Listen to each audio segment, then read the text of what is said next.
प्रकृति प्रधान रहता है। इसका मुख्य अंग हृदय है, परंतु पेट व गुर्दे से भी इनका संबंध है। यातायात विषय में विशेष रुचि आती होती है। यह जल तत्व प्रधान होने से इसको कफ, सर्दी, खांसी आदि का प्रभाव रहता है। बाल्यावस्था के साथ रक्तः श्वेत वर्ण रजोगुण से युक्त है। इनका स्वामी चंद्रमा है। चैल प्रदेश के निवासी यह सम राशिवान हैं तथा इनकी मुख्य दिशा उत्तर होती है। अब इसके आगे का प्रसंग कल बताया जाएगा। बोलिए स्वामी श्री हरिहरानंद जी महाराज की जय।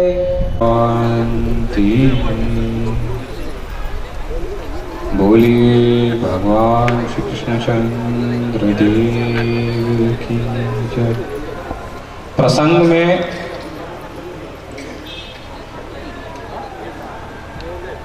विचार यह चल रहा था कि इस मृत्यु लोक में, इस मनुष्य लोक में ऐसा कौन सा मार्ग है या ऐसा कौन सा रास्ता है जिसको चुनने पे, जिस पे चलने पे यह जो जीव है वह इस मृत्यु पाश से छूटकर अमरत्व को प्रदान कर सके।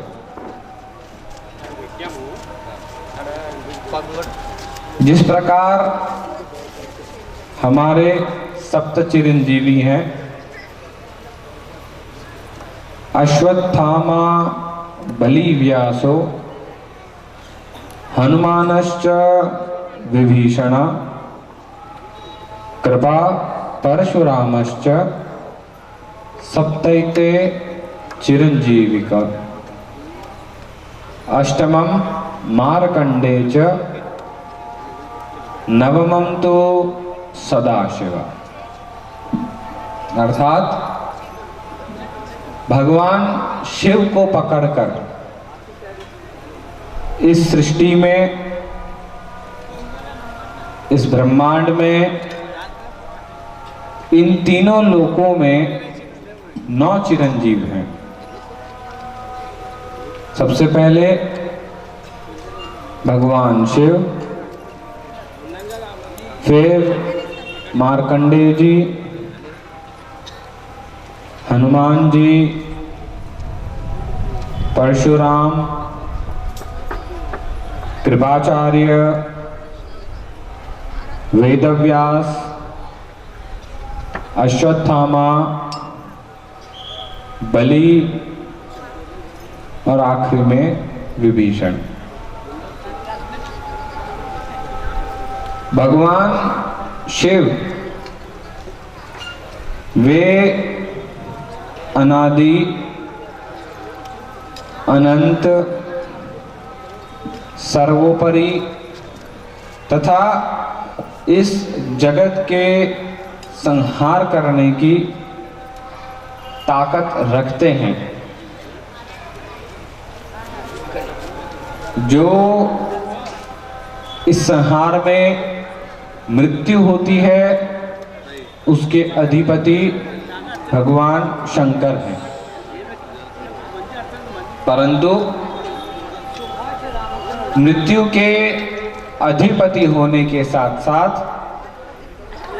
वे ही एक ऐसे देव हैं जिनके पास इस जीव को,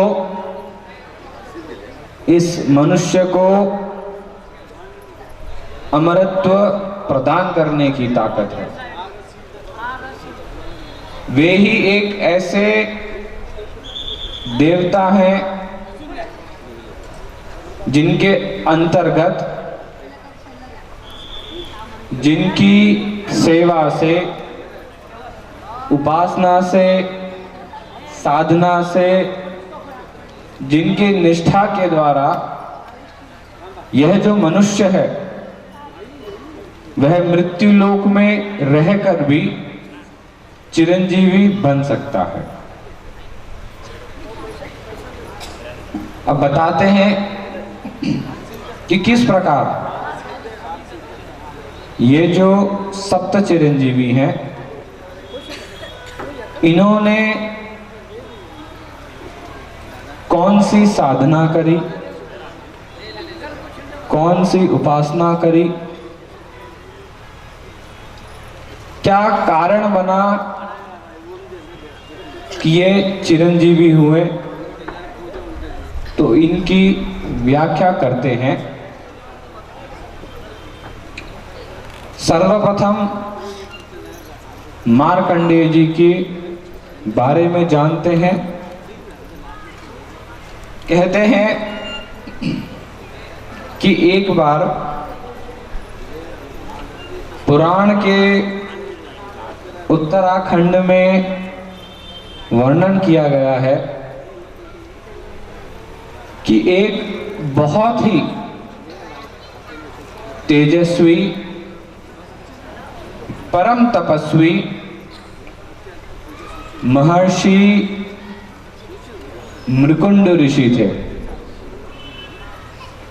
जो कि बहुत धैर्यवान, अति धर्मवान, सहिष्णु, महाव्रती, व्रत करने वाले, महातपी, तप करने वाले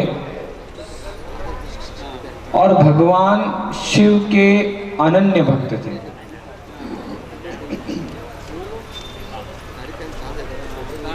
एक दिन जब वह प्रातः उठकर अपना संध्या पूजा पाठ करके अपने यज्ञशाला की तरफ जा रहे थे, तब उनकी धर्म पत्नी उनके पास आकर उनसे कहती हैं कि हे प्रभु, हमें साथ रहते रहते कई वर्ष बीत गए, अब हमारी अवस्था भी आ चुकी है। इसी प्रकार हम जीवन व्यतीत करेंगे तो कुछ समय के बाद हम वृद्ध हो जाएंगे, परंतु मेरी इच्छा है कि वृद्ध होने से पूर्व हमें एक पुत्र की प्राप्ति हो। तो आप कुछ बताएं, मार्गदर्शन दें। महर्षि कहते हैं कि हे देवी, आपने ये जो बात कही कि हमारी अवस्था होने आ रही है, कुछ समय पर हम वृद्ध हो जाएंगे और उसी के कारण आपको मन में एक पुत्र प्राप्ति की इच्छा प्रकट हुई। तो हे देवी, इस पुत्र प्राप्ति के लिए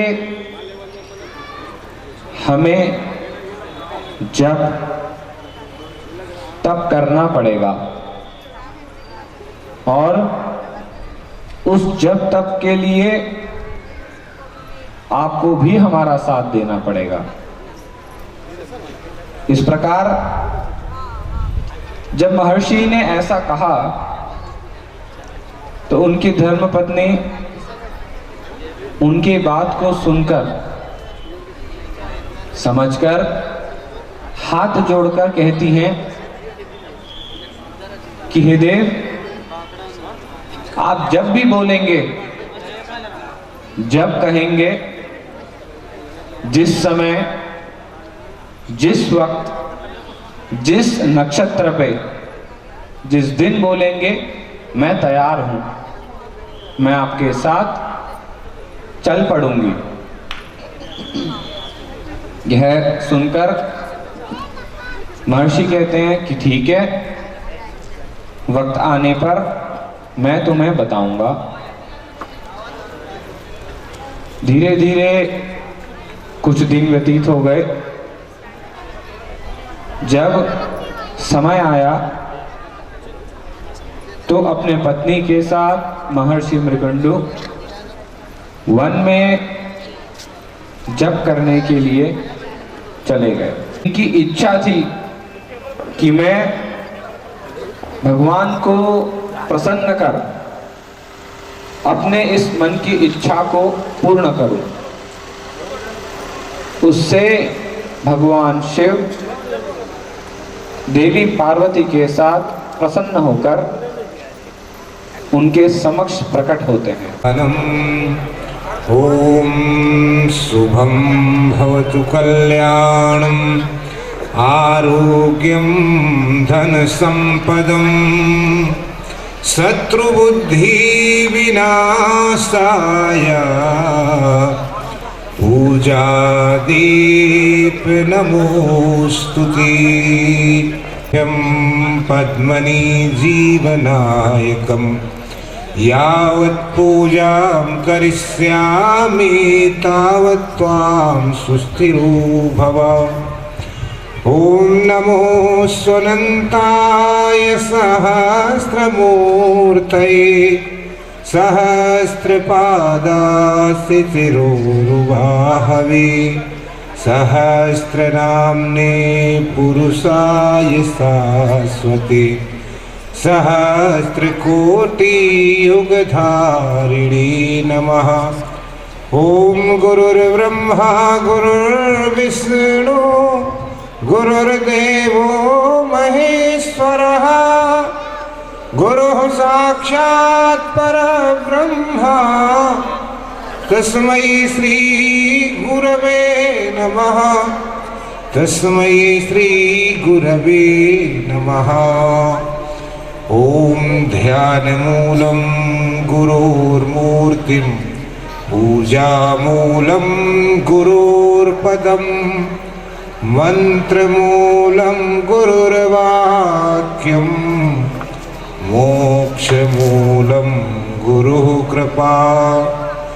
अज्ञानतिमिरान्धस्य ज्ञानाञ्जनशलाकया चक्षुरुन्मीलितं येन हरि हर कथित गीता कथा ते ज्ञान गीता भारती है जन्म बंधन तारती सब भक्त मिल कर प्रेम से उसकी उतारती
सहनावतु सहनौ भुनक्तु सह वीर्यं करवावहै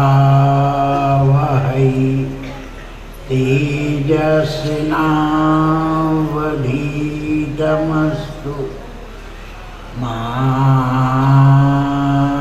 विद्विषावहै।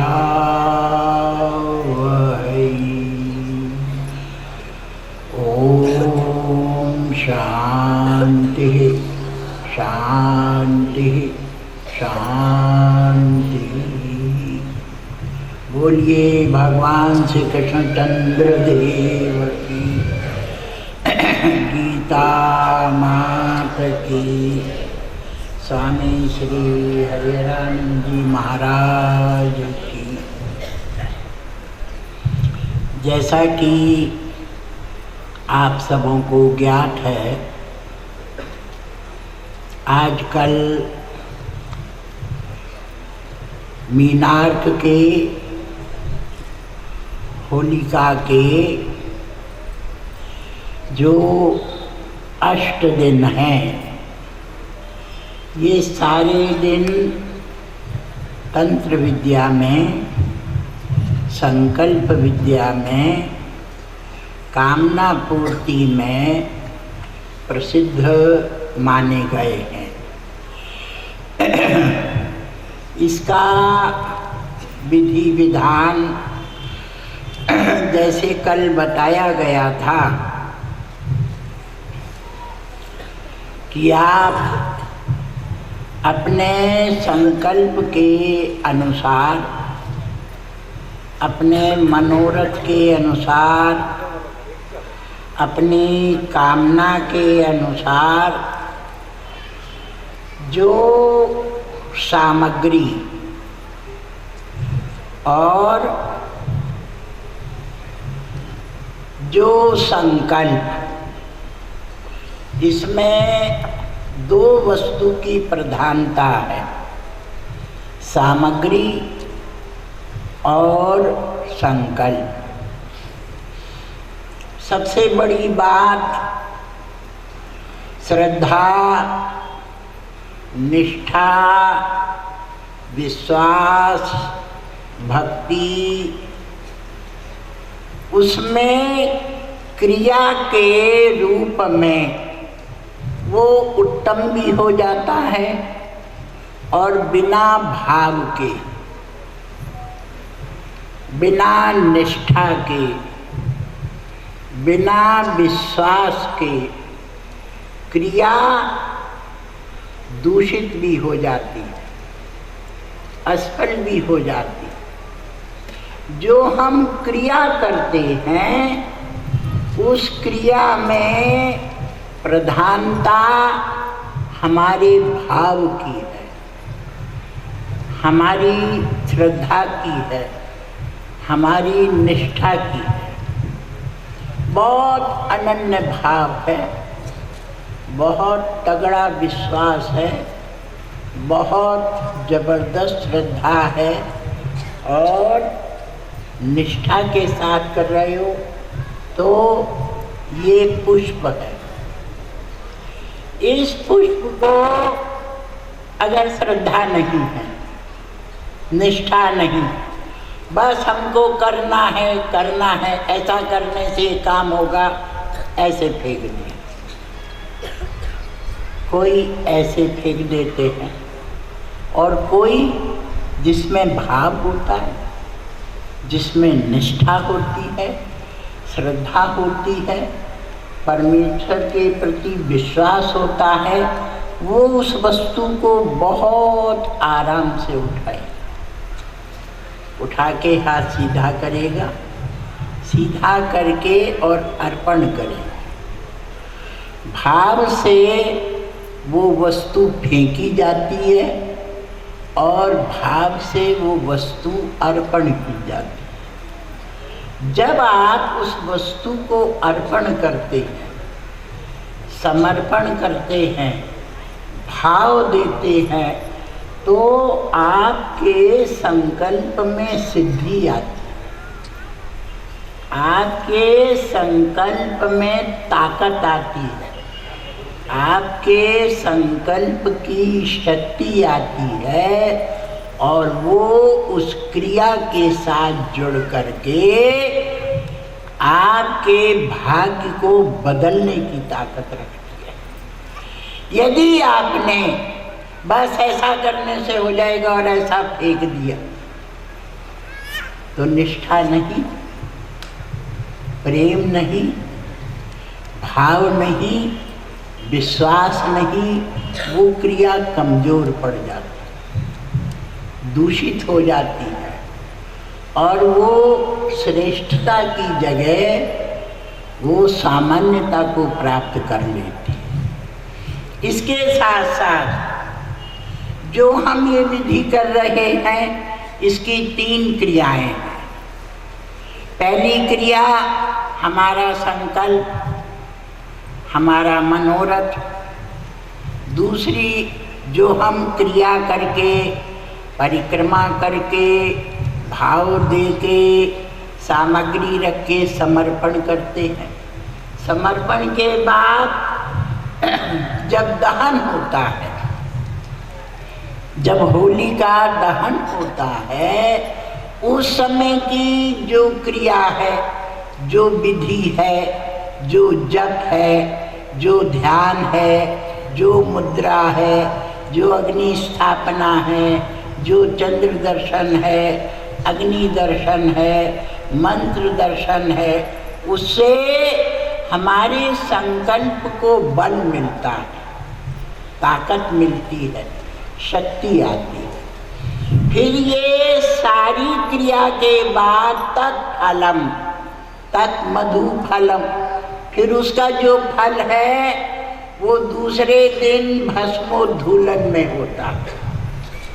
भस्मोद्धूलन में जितने भी हमने विधि विधान से दहन क्रिया, अग्नि पूजा, अग्नि का जप, अग्नि का ध्यान, अग्नि के मंत्रों का जाप किया, वो सारी लकड़ी, वो सारे नारियल, वो सारी सामग्री जब भस्मीभूत हो जाता है, उसका भस्म बन जाता है, तो वो भस्म एक तरह का पावर है, एक तरह का करंट है, एक तरह की शक्ति है, एक तरह का सामर्थ्य है।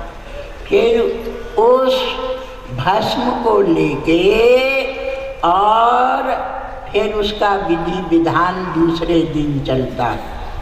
सायंकाल अग्नि स्थापन होके, अग्नि दहन होके, अग्नि पूजा होके, अग्नि दर्शन करके, अग्नि के मंत्रों का जप करके, जब उस अग्नि का सब कुछ भस्म के रूप में आता है, तो दूसरे दिन भस्मोद्धूलन होता है। अब की बार भस्मोद्धूलन में एक विशेष प्रकार, एक विशेष विधि है, एक विशेष पूजा है, एक विशेष अनुष्ठान। ये भस्म किसका प्रतीक है, किसका चिन्ह है, किसका ये पहचान है? भगवान शंकर। भगवान शिव की पहचान भस्म से है। तो भगवान शिव के जो स्वरूप हैं, उस स्वरूप को इसके साथ जब जोड़ देते हैं, भस्म और रुद्र अक्ष। रुद्र अक्ष का मतलब भगवान शंकर की आँखों से निकले हुए आंसू। भगवान शंकर की आँखों से निकले हुए आंसू वो जब भूमि के ऊपर पड़े तो उनसे एक महा औषधि, एक महावनस्पति, एक महावृक्ष पैदा हुआ जिसका नाम था रुद्राक्ष। रुद्राक्ष, ये जो रुद्राक्ष है इसका असली स्वरूप, रुद्राक्ष का असली भेद, रुद्राक्ष का असली जो पहचान है, भगवान शिव के नेत्रों से निकले हुए जो अश्रु हैं, आँखों से जो पानी निकला, उस पानी के अंदर इतनी ताकत थी सूर्य, विष्णु, शक्ति और साक्षात गणपति और स्वयं शिव। ऐसा प्रमाण मिलता है भगवान शंकर हजारों वर्ष तक समाधि में लीन थे। आत्मस्थिति में, समाधि अवस्था में हजारों वर्ष तक अपनी ब्रह्म स्थिति में, आत्म स्थिति में, समाधि अवस्था में, आत्मा में समाविष्ट थे। हजारों वर्ष के बाद जब इनके नेत्र खुले तो उस आत्म स्थिति से, उस ब्रह्ममय स्थिति से, उस समाधि की स्थिति से उठने के बाद इनको इतना आनंद आया, इतनी प्रसन्नता हुई, इतना हल्कापना लगा, इतना अच्छा लगा कि उस आनंदातिरेक में भगवान शिव के नेत्रों से आंसुओं की धार बहने लगी। आनंद में, प्रसन्नता में, ब्रह्म स्थिति में, आत्म स्थिति में, वो जो नेत्रों से निकला हुआ जल था वो भूमि के ऊपर गिरा और उस आनंद के बीज बन गए और वो भूमि में चले गए। भूमि ने उनका अच्छी तरह संरक्षण किया और उनको इंद्र ने फिर जल से सींचा और वो एक वृक्ष बन गया जिसका नाम रखा गया रुद्राक्ष। रुद्र माने शंकर, शिव, अक्ष माने आंसू। भगवान शिव के आंसू से रुद्राक्ष नाम का वृक्ष बना। उसका वृक्ष में क्या है? सबसे पहले जड़ है, फिर तना है, फिर उसकी शाखाएं हैं, शाखाओं में पत्ते हैं, पत्तों में फूल है और फूलों के अंदर फल है। वो जो फल आए वो फल देवताओं के तेज से, देवताओं की शक्ति से, देवताओं के प्रभाव से वो फल में अपने आप देवताओं का वास हुआ। क्यों? वो ब्रह्ममय, आत्ममय, समाधिमय फल था। इसीलिए ये कहा जाता है रुद्राक्ष आप धारण कर लो। एक रुद्राक्ष पहन के जप करने से अनंत कोटि फल प्राप्त हो। उस रुद्राक्ष में दो विशेषताएं हैं। पहली विशेषता क्या है कि दूसरी जितनी भी जप माला है सब में ड्रिल करके छेद करना पड़ता है। स्फटिक की माला लोगे, आप दाना बनाओगे, फिर सुई लगा के छेद करोगे, काष्ठ में छेद करोगे, चंदन में छेद करोगे। जितनी भी मालाएं हैं, जितनी भी मणियाँ हैं, सोने की मणि हो, चांदी की मणि हो, तांबे की मणि हो, चंदन की मणि हो, आपको लोहे की सुई से छेद करना पड़ेगा, तब उसमें धागा जाएगा। पर रुद्राक्ष एक ऐसा फल है जिसके अंदर कुदरती छेद होता है, छेद करना नहीं पड़ता, कुदरती होता है। उसके अंदर एक छोटी सी लकड़ी रहती है, आप उसको खींच लो, अपने आप छिद्र आ जाएगा। उसके साथ सबसे बड़ी विशेषता कि एक ऊर्ध भाग होता है, एक अध भाग होता है। एक ऊपर का हिस्सा होगा, एक नीचे का हिस्सा होगा, और जितने दाने हैं उसमें आपको ऊपर ही और नीचे का हिस्सा मालूम नहीं पड़ेगा। ऊपर का कौन है, नीचे का कौन है, ये पता नहीं चले। आप इधर से भी पहन सकते हो, उधर से भी पहन सकते हो, इधर से भी डाल सकते हो, धागा इधर से भी डाल सकते हो। पर रुद्राक्ष में मुखार बिंद होता है, रुद्राक्ष में पीठ होता है, शक्ति होती है। एक ऊपर का भाग होता है, एक नीचे का भाग होता है।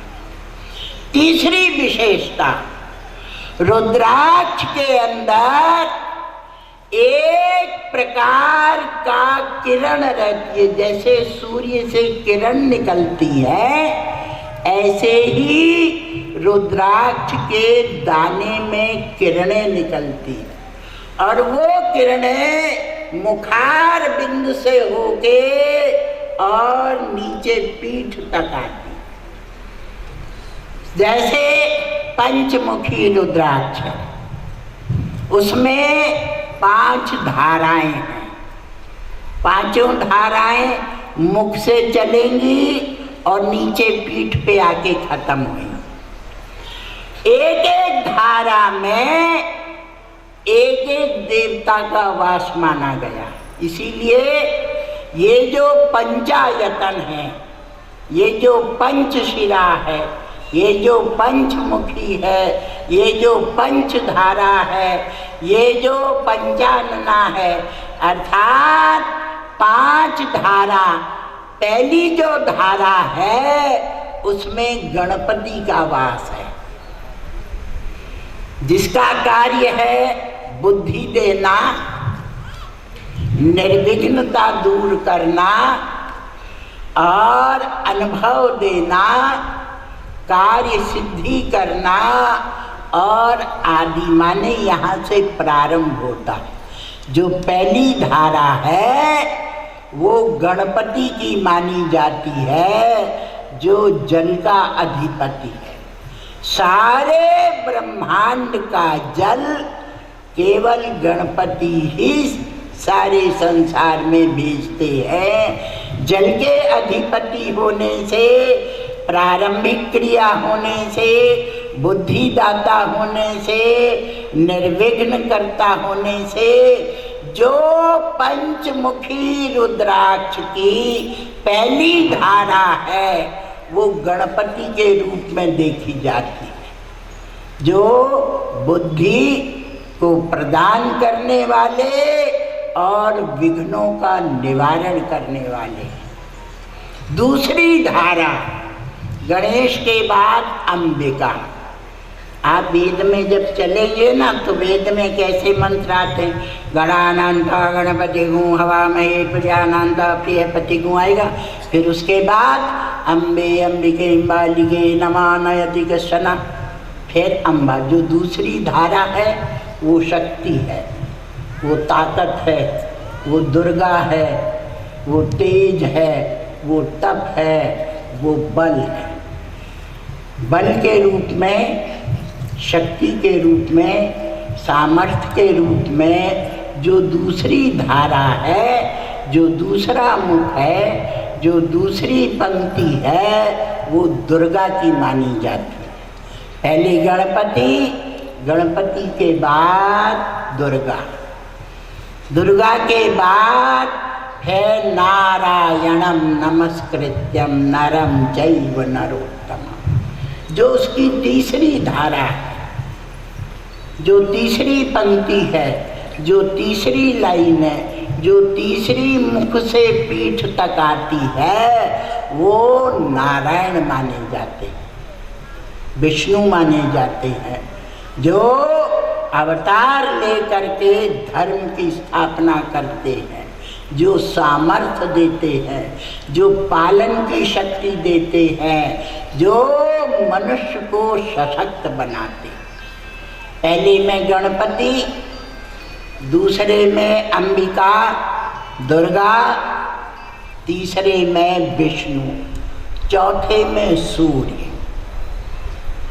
ये जो सूर्य है सारे ब्रह्मांड को जो तेज देते हैं, प्रकाश देते हैं, गति देते हैं, क्रिया देते हैं, ये चौथे माने जाते हैं।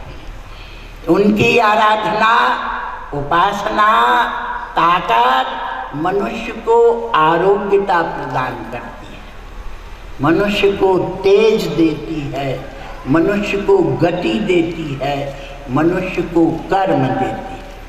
पहले में गणपति, दूसरे में दुर्गा, तीसरे में विष्णु, चौथे में सूर्य और पांचवें में नमः शंभवाय च मयो भवाय च नमः, शंकराय च मयस्कराय च नमः। भगवान शिव पांचवी लाइन में स्वयं विराजमान। पंचमुखी रुद्राक्ष का मतलब, पंचायतन रुद्राक्ष का मतलब उसमें 5 धारियां जाती हैं। जैसे खरबूजे में लाइन होती है, ऐसे ही रुद्राक्ष में 5 धारी होती है।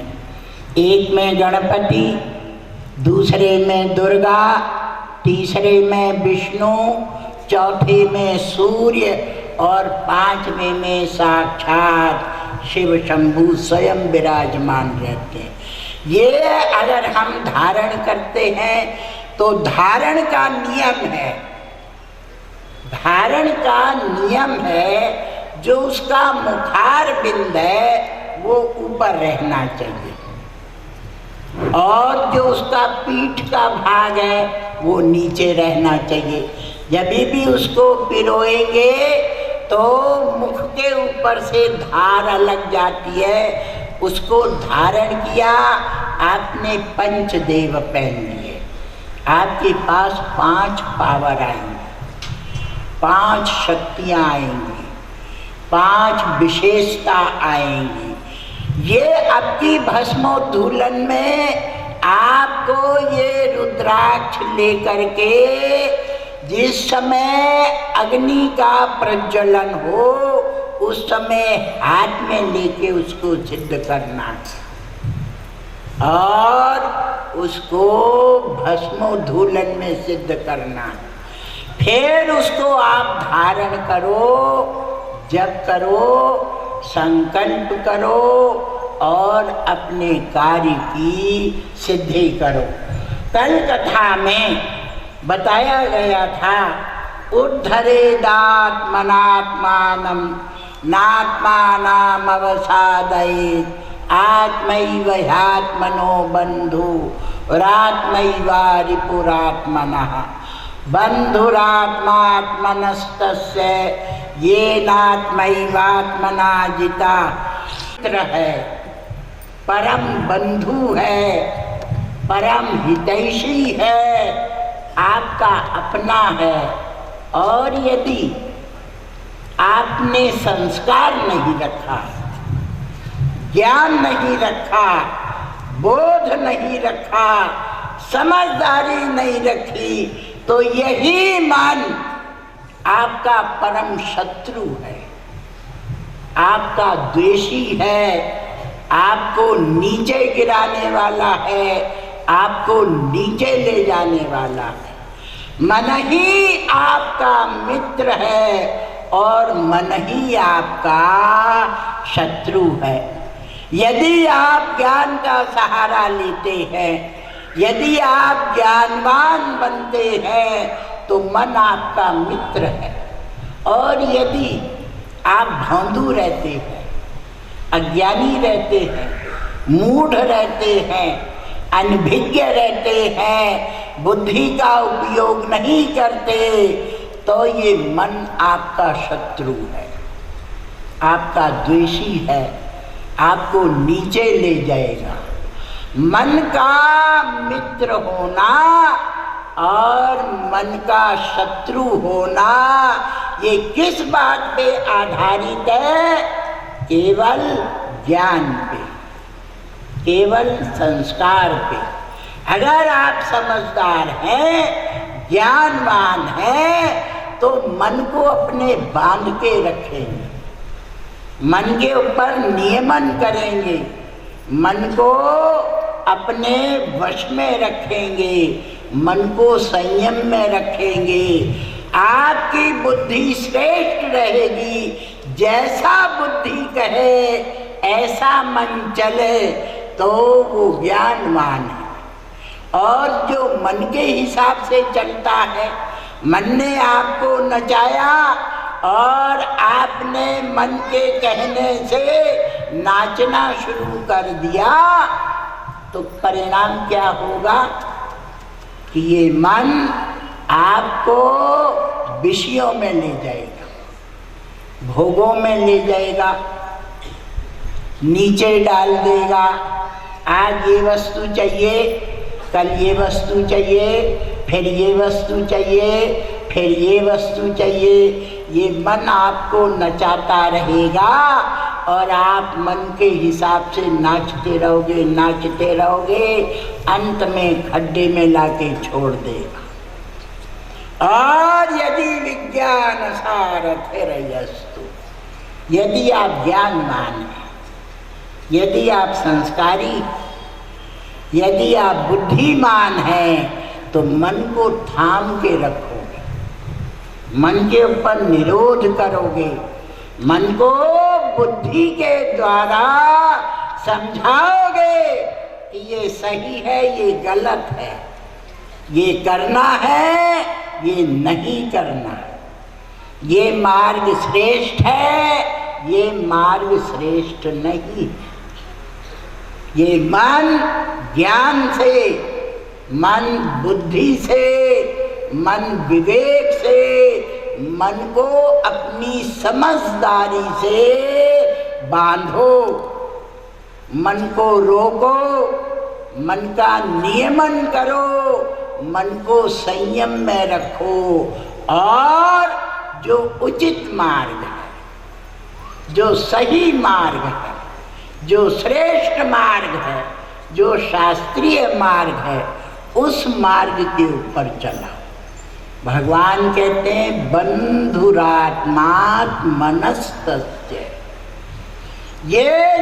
येनात्मैवात्मना जिताः अनात्मनस्तु शत्रुत्वे वर्तेतात्मैव शत्रुः।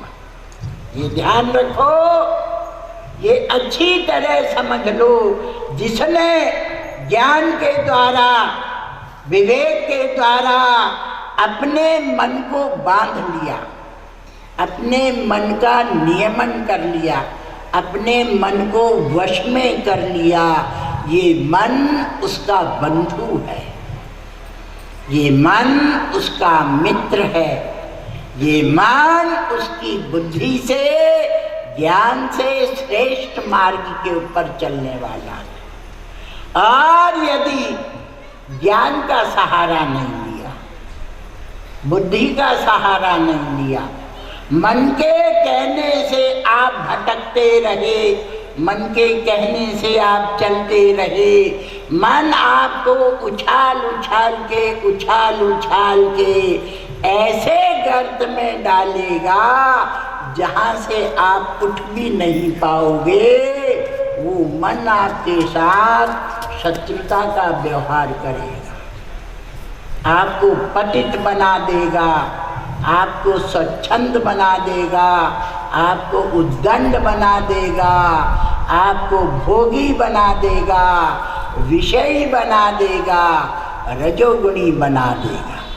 इसलिए मन का निरोध आवश्यक।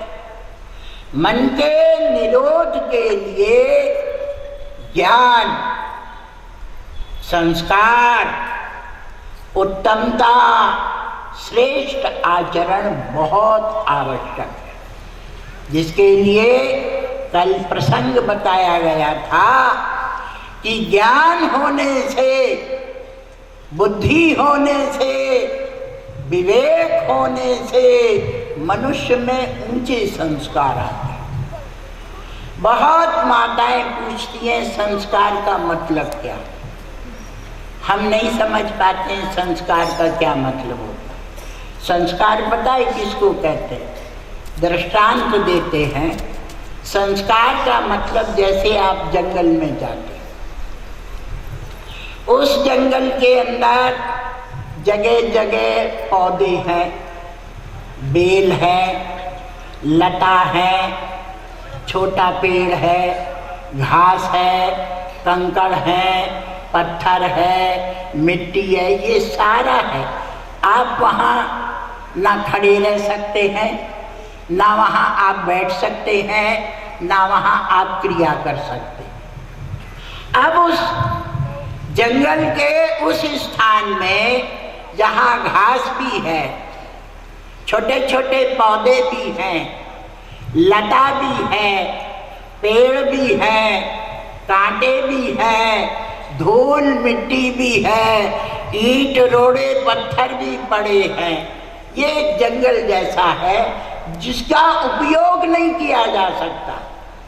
वहाँ पैर रखोगे चींटियाँ काटेंगी, बिच्छू काटेंगे, डंक मारेंगे, ना आप वहाँ खड़े रह सकते, ना वहाँ आप बैठ सकते, ना वहाँ कोई क्रिया कर सकते। आप अब इस जंगल के वो संस्कार कर दो। संस्कार कैसे करोगे? सारे पेड़ वहाँ के छोटे छोटे उखाड़ लो, कंकड़ सब उखाड़ दो, ईंटें हटा दो, वो जगह को साफ कर दो, फिर उसके अंदर पानी डाल दो, पानी डाल के गोबर से लीप दो, गोबर से लीप के चटाई बिछा दो। अब आप उस पर बैठ सकते हो, खा सकते हो, पढ़ सकते हो। क्यों? कि उस भूमि का संस्कार हो गया। भूमि का संस्कार का मतलब कांटे निकाल दिए, घास निकाल दिया, छोटे छोटे बेल बूटे निकाल दिए, जगह को साफ कर दिया। साफ करके फिर उसको जल से शीतल बना दिया। शीतल बनाने के बाद वहाँ मिट्टी खिसके नहीं, गोबर ला करके लेप कर दिया। तो गोबर से लेप करने के बाद, वहाँ जल डालने के बाद, वहाँ सफाई करने के बाद उस भूमि का क्या हो गया? संस्कार हो गया। संस्कार होने के बाद हम उसका उपयोग कर सकते हैं, हम वहाँ पे क्रिया कर सकते हैं, हम वहाँ बैठ सकते हैं, हम वहाँ पढ़ाई कर सकते हैं, हम वहाँ जप कर सकते हैं, हम वहाँ भोजन कर सकते हैं, हम वहाँ विश्राम कर सकते हैं। क्यों? उस भूमि का हम उपयोग कर सकते हैं। तो ऐसे ही जब मनुष्य संस्कारित होता है तो वो 1000 लोगों के उपयोग में आता है, 1000 लोगों के काम में आता है, हजारों लोगों का भला होता है, हजारों लोगों के कार्य की सिद्धि होती है। संस्कार ऐसी चीज है। जैसे कल दृष्टांत दिया था, सामवेद का दृष्टांत, श्वेत केतु और जैवलिक। कल बताया गया दोनों ही विद्वान दोनों ने ही ऋषियों के यहाँ पढ़ाई किया, दोनों ही अपने माता पिता के लाडले थे, प्यारे थे, दोनों ही बुद्धिमान थे, दोनों ही ज्ञानवान थे। पर अंतर कहाँ पड़ गया कि श्वेत केतु को जो छूट मिल गई, जो निषेध नहीं हुआ, जो रोका टोकी नहीं हुई, जो अति लाड प्यार में वो आवेश खाने लगा, क्रोध में आने लगा, मनमर्जी करने लगा, उद्दंड हो गया। परिणाम क्या निकला कि विद्वान तो बना पर दूसरे विद्वानों को दबाने लगा। उसमें अहंकारम, बलम, दर्पम, कामम, क्रोधम च संश्रितम, उसमें अहंकार, उसके अंदर घमंड, उसमें महत्व, मैं कुछ विशेष हूँ, मैं सर्वश्रेष्ठ हूँ, मैं जो बोलता हूँ वो यथार्थ है, बाकी सब गलत है। इस क्रिया का प्रभाव क्या निकला कि जो दूसरे विद्वान थे, जो दूसरे आचार्य थे, जो दूसरे विद्यार्थी थे, उनको दबाना, उनको डराना, उनसे शास्त्रार्थ करना, आवेश खाना, क्रोध खाना, इस क्रिया से सब उससे बचने लगे। यहाँ तक कि पिता भी बचने लगा। दूसरी तरफ प्रवाहन का पुत्र जैवली, जैवली को प्रवाहन ने अपने गुरु आश्रम में भेजा। वहाँ शिक्षा, दीक्षा, ज्ञान, विद्या, आचरण और गुरुओं का अनुभव, उसमें जैवली इतने प्रवीण हो गए, कैसे बोलना है, कैसे वार्तालाप करना है, कैसा व्यवहार करना है, कैसे आदर करना है, कैसे सत्कार करना है, इसके अंदर प्रवीण हो करके अध्यात्म विद्या में, ज्ञान विद्या में, आत्म विद्या में, जीव विद्या में, सारी विद्याओं में प्रवीण हो गए। पिता ने देखा मेरा पुत्र पूर्ण योग्य है, उसको गद्दी पे बैठाला और एक ही आदेश दिया कि हमेशा ज्ञानवान लोगों का सत्संग करना, अपने दरबार में ज्ञानवान लोग बुलाना, बुद्धिमान लोग बुलाना, विद्वानों का संग करना, ज्ञानियों का संग करना, ऋषि मुनि तपस्वी धर्मात्माओं का संग करना। तुम्हें कोई भी दिशा, अपने आप तुम्हारी दिशाएं आगे बढ़ती चली जाएं। महाराजा जैवली ने अपने पिता की इस बात की गांठ बांध ली और अपने दरबार में बड़े बड़े तपस्वियों को, ऋषि मुनि विद्वानों ज्ञानियों को बुलाना शुरू किया। एक एक विषय पे चर्चा शुरू हुई और इन विद्वानों के आवागमन से जैवली को इस बात का पता चला कि एक बहुत विद्वान, शास्त्रार्थ करने वाला, ब्राह्मणों को दबाने वाला, विद्वानों के साथ बार बार आवेश से वार्तालाप करने वाला श्वेत केतु नाम का एक विद्वान आचार्य है, जो हर बार किसी को रोककर, किसी को थाम के, किसी के मार्ग को लेकर के बीच में अड़ जाता। मेरे साथ शास्त्रार्थ करो, मैं जो बोलता हूँ सही है, बाकी सब गलत है। ये विद्वान लोग बोलते थे। हम जल्दी आना चाहते थे, पर हमको श्वेत केतु ने रोक लिया। किसी ने कहा हम कल आना चाहते थे, पर ऐसे फंस गए, निकल नहीं सके।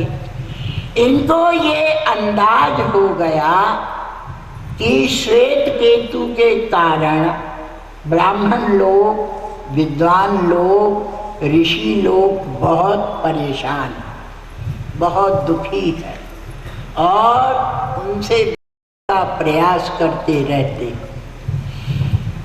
इधर श्वेत केतु को भी मालूम पड़ा कि जैसे ऋषि मुनि तपस्वी है, ऐसे ही पांचाल नरेश, प्रवाहन का पुत्र जैवली भी बहुत विद्वान है, शास्त्रज्ञ है, बहुत मेधावी है।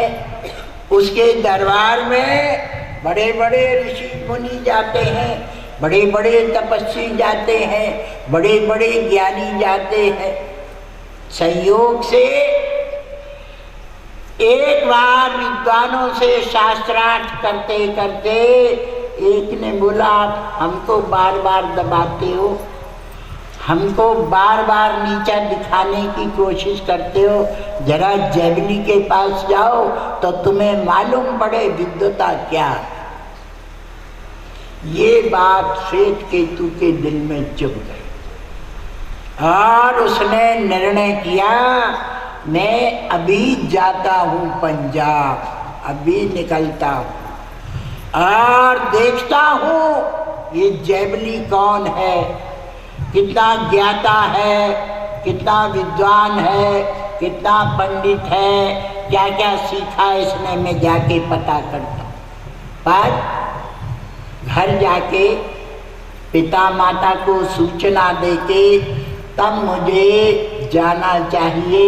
ये ध्यान आते ही श्वेत केतु आश्रम पे पिता के पास गया। इनके पिता आरुणि बहुत बड़े विद्वान, बहुत ज्ञानी, बहुत समझदार। उनके पास आए। आरुणि ने सोचा अब पता नहीं किस बात के ऊपर बवंडर कर दे, कौन सी बात छेड़ दे, किस बात पे आवेश खा जाए। तो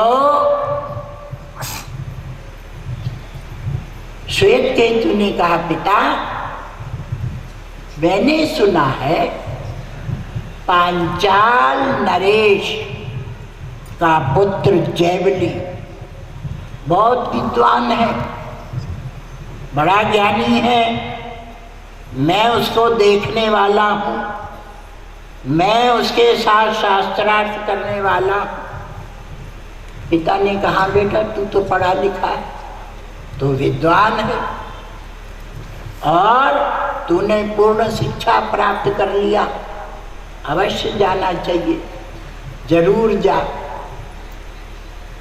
पिता की आज्ञा पाकर माता को नमन कर आवेश में भर के, क्रोध में भर के श्वेत केतु आश्रम से निकला और तेज गति से पैदल चलते चलते चलते चलते चलते चलते पांचाल पंजाब पहुंच गया। और मार्ग में सोचता रहा, मैं उससे ये प्रश्न करूंगा, इसका क्या जवाब देता है, फिर ये प्रश्न करूंगा, इसका क्या जवाब देगा, फिर ये प्रश्न करूंगा, इसका क्या। ऐसे उधेड़ बुन में आवेश खाते खाते वहाँ पहुँचा तो रात्रि हो गई। पूरा बदन धूल मिट्टी में, थकान भर गई पूरे अंगों में, मस्तक भी थक गया, वहीं एक वृक्ष के नीचे इन्होंने शयन किया। सारी रात प्रगाढ़ निद्रा में सोए, प्रातःकाल उठे, समीप के तालाब में खूब स्नान किया। स्नान करके वस्त्र पहन के और फिर पांचाल नरेश महाराजा जयवली का दरबार कहाँ है ये पता लगाया। पूछते पूछते पूछते पूछते महाराजा जयवली का दरबार का पता चला और तेज कदमों से बढ़ते बढ़ते दरबार के द्वार के ऊपर पहुंच गए। जयवली का नियम था, कोई भी विद्वान आए,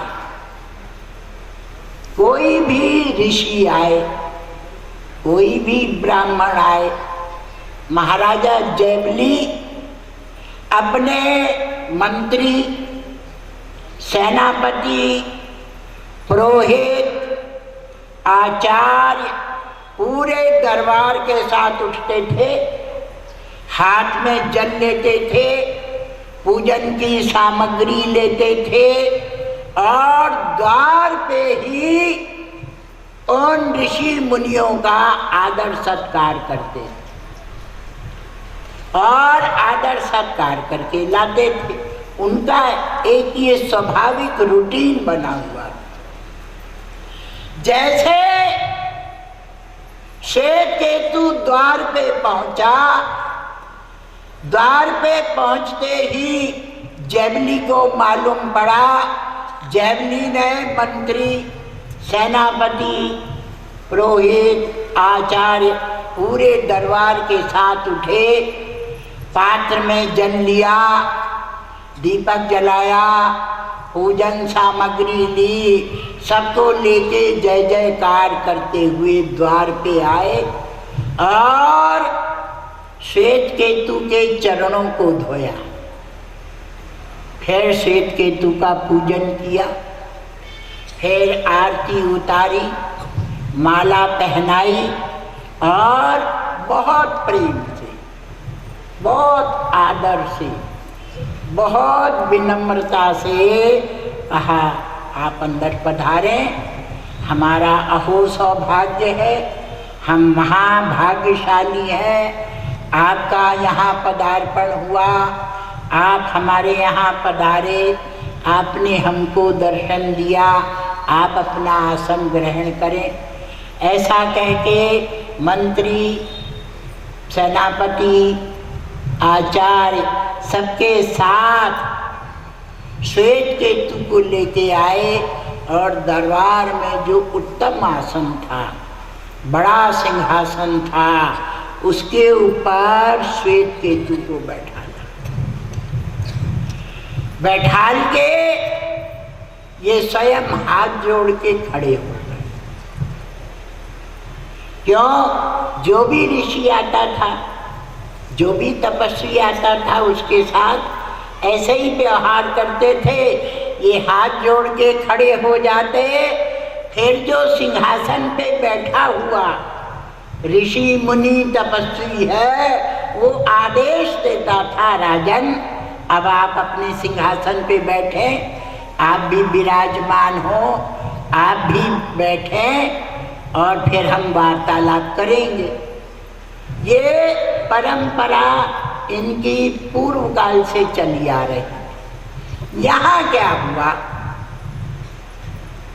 संस्कार न होने से, ज्ञान न होने से, विवेक न होने से श्वेत केतु ने क्या समझा कि ये जयवली मेरी विद्वत्ता देख के,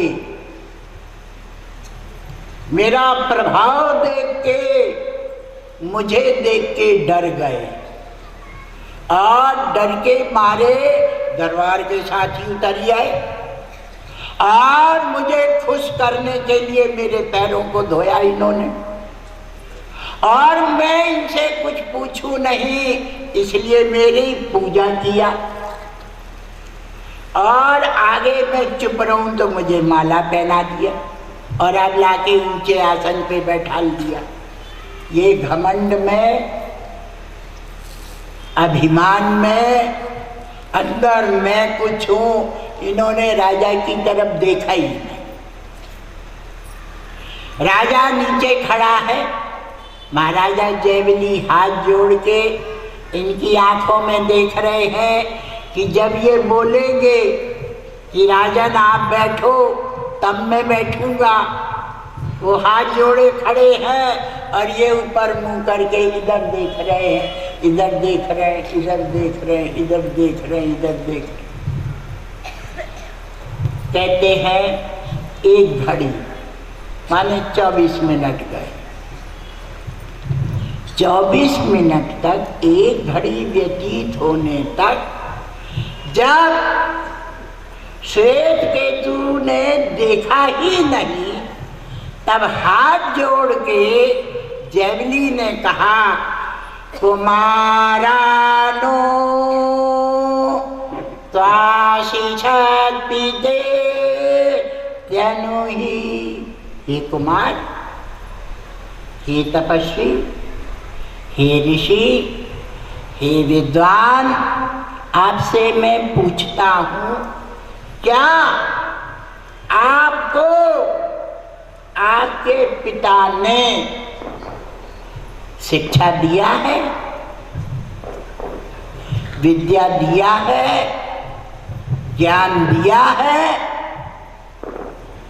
ये सुनते ही श्वेत केतु तिल मिला गया, एकदम आवेश में आ गया, एकदम क्रोध में आ गया, एकदम क्रोध में भर के बोला, क्या समझ रखा है, मैं मूर्ख हूं? तुम्हें मैं विद्वान नहीं दिखता? तुम्हें मैं ज्ञानी नहीं दिखता? तुम्हें मैं शिक्षक नहीं दिखता? जयवली ने हाथ जोड़ के कहा, आप विद्वान हैं, आप ज्ञानी हैं, आप शिक्षक हैं, तो मेरे कुछ प्रश्न हैं। मुझे आपसे कुछ जानकारी चाहिए, मुझे आपसे कुछ पूछना है, मैं आपसे कुछ जानना चाहता हूँ, तो आप मुझे उसका उत्तर देंगे? हाँ हाँ, क्यों नहीं दूंगा, बोलो। आपको क्या जानना है, आपको क्या पूछना है, आप मुझसे क्या जानना चाहते हो, बताओ, बोलो, जल्दी बोलो, बोलो बोलो। तो जयवली ने कहा, मैं ये जानना चाहता हूँ, यथा माँ पंचम्या माहुता पुरुष वचसो भवन्ति। क्या आप ये बता सकते हैं, हमने ऐसा सुना है वेदों में, शास्त्रों में, ऋषियों ने, तपस्वियों ने ऐसा बताया है कि ये जो मनुष्य पृथ्वी पे जन्म लेता है, तो जन्म लेने से पहले इसकी 5 आहुति होती है। ये जीव की 5 आहुति होती है। 5 आहुति में जाकर के एक आहुति वो हट गई, फिर दूसरी आहुति वो हट गई, फिर तीसरी आहुति वो हट गई, फिर चौथी आहुति हट गई, फिर 5वीं आहुति में ये पुरुषवाचक, ये जीव मनुष्य बनता है। ये 5 आहुति कौन सी है, वो आप बता सकते हैं कि कौन सी वो 5 आहुतियाँ हैं? वो कौन से स्थान है जहाँ ये जीव 5 आहुतियों में होता होता और मनुष्य के यहाँ जन्म लेता? ये सुनते ही एक एकदम जैसे घड़ों पानी श्वेत केतु पे पड़ गया हो, ऐसा हो। क्योंकि इन पांचों में से एक का भी उत्तर नहीं जानता था। तो जब प्रश्न किया और उत्तर देने में असमर्थ रहे तो एकदम बोले ना भगवः इति, ये तो मैं नहीं जानता। अच्छा कोई बात नहीं। अब मेरा दूसरा प्रश्न है कि मृत्यु लोक में सब बोलते हैं मरने के बाद इसका स्वर्गवास हो गया, स्वर्गवास हो गया, स्वर्गवास हो गया, स्वर्गवास हो गया। इसका मतलब स्वर्ग तो है और उसमें वास भी होता है। मृत्यु लोक से स्वर्ग लोक जाने का कोई मार्ग है, कोई रास्ता है, कोई विधि है, कोई विधान है? क्या आप उस रास्ते को जानते हो कि ये जो मनुष्य लोक में प्रजा है, ये जीव जब मर के स्वर्ग जाते हैं तो कैसे जाते हैं, वो आप जानते हो? ना भगवा इति, ये भी मैं नहीं जानता। अच्छा कोई बात नहीं। अब मेरा तीसरा प्रश्न है, कहते हैं जो स्वर्ग लोक में प्रजा गई है उसको क्षीणे पुण्य मृत्युलोकम विशन्ति, उसको पुण्य क्षीण होने पे मृत्यु लोक में आना पड़ता। तो ऊपर गई हुई प्रजा मृत्यु लोक में कैसे आती है वो आप जानते हैं? ना भगवा इति ही, ये भी मैं नहीं जानता। बोले ठीक। अब मेरा चौथा प्रश्न है कि कहते हैं ये जीव इस मनुष्य शरीर में प्रवेश करता है, इस मनुष्य शरीर में स्थित रहता है। क्या आप ये बता सकते हैं कि ये जो जीव है ये मनुष्य के शरीर में कौन से द्वार से प्रवेश करता है? ना भगवा इति, ये भी नहीं जानते। ठीक, क्या ये बता सकते हैं ये जीव इस शरीर में कहाँ बैठा है? बोले नहीं।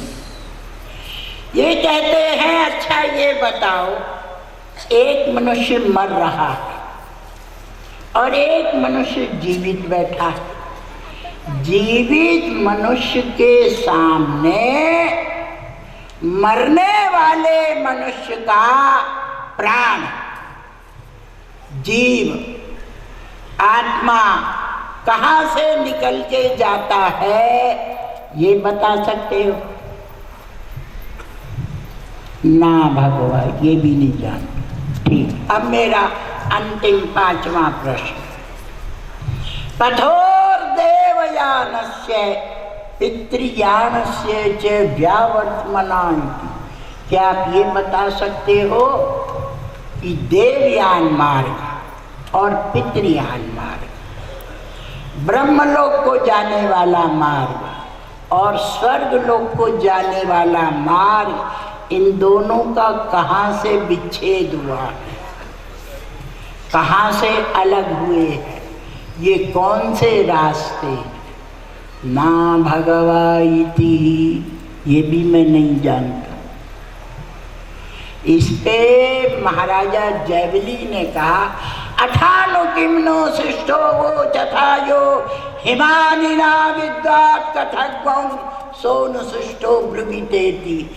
जब आप इन प्रश्नों का उत्तर नहीं जानते तो आपने ये कैसे कह दिया कि आप विद्वान हैं, आप ज्ञानी हैं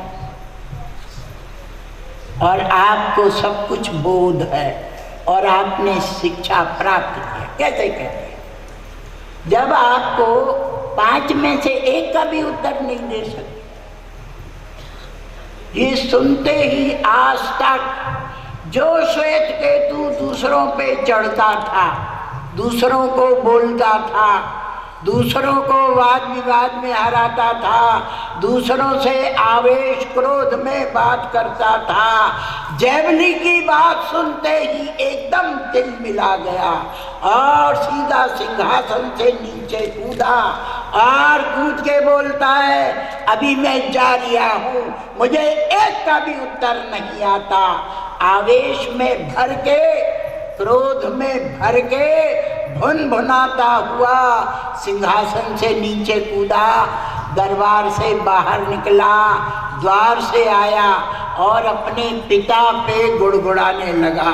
पिता बोलता था, तुझे विद्वान है, तू पढ़ा लिखा है, तुझे सब कुछ आता है, जब मुझे आता नहीं था तो मेरे पिता ने क्यों किया, अभी मैं जाके देखता हूँ, अभी मैं बोलता हूँ। ऐसे आवेश में भर के, क्रोध में भर के, भुन भुनाता हुआ, इसका दोष है, इसका दोष है, इसका दोष है, इसका, सब पे आरोप आरोप लगाता लगाता लगाता तेजी से भागता भागता भागता भागता अपने स्थान पे पहुंचा। पिता ने दूर से ही देखा, पैरों से धूल उड़ाता हुआ, रोष में भरा हुआ, क्रोध में भरा हुआ, इसको देख के महर्षि आरुणि समझ गए कोई बड़ा कांड हो गया और आज इसको कोई ना कोई इसका भी गुरु मिला है। और जहाँ ये जवाब नहीं दे सका, जहाँ ये बोल नहीं सका, जहाँ ये अनुभव नहीं कर सका, इसलिए तिल मिलाता हुआ चला रहा। समझ के आराम से बैठ गए, तब तक ये पहुँच गए। प्रणाम करके हाथ जोड़ के खड़ा हुआ और बोले, आपने मुझे कहा था मैं विद्वान हूँ, आपने बोला था मैं पढ़ा लिखा हूँ, आपने बोला था तुझे सब कुछ आता है, मैं बड़ा ज्ञानवान हूँ। मैं ऐसा ज्ञानवान हूँ कि जैवली ने मुझसे 5 प्रश्न किए और मैं 5 में से एक का भी जवाब नहीं दे सका, एक का भी जवाब नहीं दे सका। आपने मुझे कैसी शिक्षा दिया, आपने मुझे कैसे पढ़ाया, आपने मुझे कैसे बताया, आपने क्या बताया? आरुणि ने कहा, अच्छा 5 प्रश्न किए तुझसे? हाँ 5 प्रश्न किए, 5 में से एक का भी जवाब नहीं दे सकते। नहीं, एक का भी जवाब नहीं दे सकते। ठीक, अभी पानी पी ले, स्नान पानी कर ले, अपन शांति से बैठते हैं, फिर बात करते हैं। नहीं, मुझे अभी बताओ कि आपने मुझे क्यों नहीं ज्ञान दिया, क्यों नहीं बताया, क्यों नहीं कहा आपने? आरुणि कहते हैं कि ये जो विषय हैं ये ना तो राह चलते हो सकते हैं, ना ये अति शीघ्रता में हो सकते हैं। हम शांति से वार्तालाप करेंगे, तुम पहले अपने मन को शांत करो, अपनी बुद्धि को शांत करो, स्वयं संयम में रहो, उसके बाद बात करेंगे। सेठ केतु ने कहा, नहीं मैं हटूंगा नहीं, पहले आप बताओ आपने मुझे इन 5 प्रश्नों का उत्तर क्यों नहीं सिखाया? आरुणि कहते हैं, अच्छा कौन से 5 प्रश्न किए थे तुमसे, कौन से प्रश्न थे बताओ? बोले यही, मृत्यु लोक से स्वर्ग लोक को प्रजा कैसे जाती है, स्वर्ग लोक से मृत्यु लोक कैसे आती है, देवयान पितृयान मार्ग कहाँ से अलग होते हैं, 5वीं आहुति में ये जीव पुरुषवाचक कैसे बन जाता है, और ये जीव इस शरीर के भीतर कब, कहाँ, कैसे, किस द्वार से प्रवेश करता है, कहाँ बैठा है और कहाँ से निकल के जाता। ये 5 प्रश्न। और बालक ने कहा, बेटा इन 5 प्रश्न का उत्तर तो मैं भी नहीं जानता। अगर मैं जानता तो कथम ते नावक्षमिति। अगर इन 5 प्रश्नों का उत्तर मेरे पास होता तो मैं तुझे क्यों नहीं बताता। तो मुझे तो नहीं मालूम इन 5 प्रश्नों का उत्तर। बोले मैं गुरु जी के पास जाऊं। आरुणि ने कहा, तू गुरु जी के पास क्यों जाएगा, तुझे इन 5 प्रश्नों का उत्तर जानना चाहिए, समझना चाहिए और विचारना चाहिए। बोले आप बताओगे नहीं तो फिर मैं गुरु जी से जाके पूछूंगा। आरुणि ने कहा, अगर गुरु जी को भी नहीं आया तो। बोले गुरु जी को नहीं आया, ऐसे कैसे हो सकता। बोले मैं बताता हूँ, गुरु जी को भी नहीं आता है। अगर गुरु जी को आता तो जरूर इस विषय की हमारी उनकी चर्चा होती, वार्तालाप होता, बातचीत होती और हम समझते। ऐसी स्थिति में मैं भी नहीं जानता और वो भी नहीं जानते, तब तू क्या करेगा। अब इसके आगे का प्रसंग कल बताया जाएगा। आप सब हमारे साथ साथ गुरु प्रार्थना बोलेंगे। भावाखेद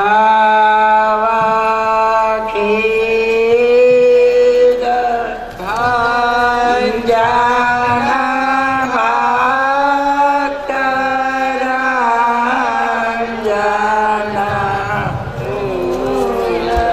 गांजा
कर्पूरगौरं करुणावतारं संसारसारं भुजगेन्द्रहारं सदा वसन्तं हृदयारविन्दे भवं भवानी सहितं नमामि।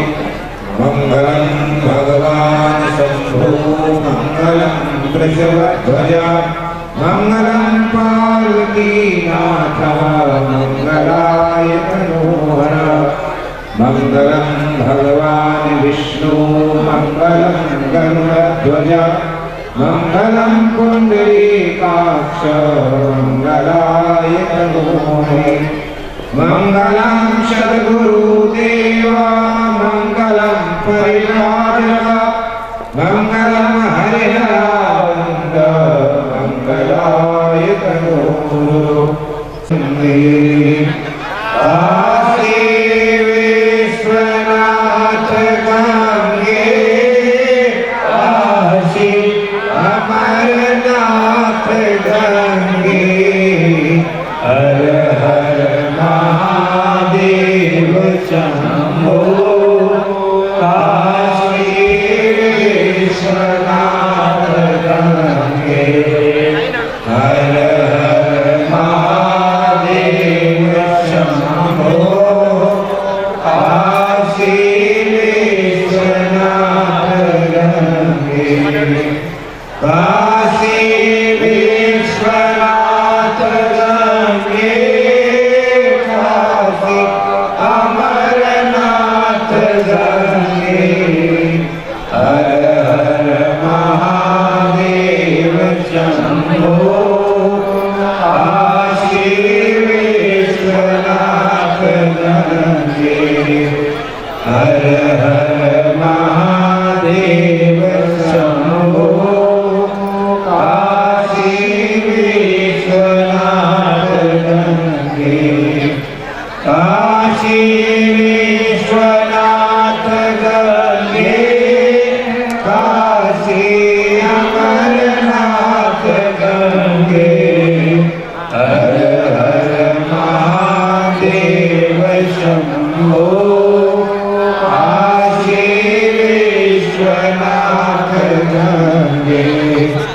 थोडा रस्ता सोडा भाग सोडा भाविकांना विनंती आहे। ओम सद्गुरु देव की स्वामी श्री हरिहरानंद जी महाराज की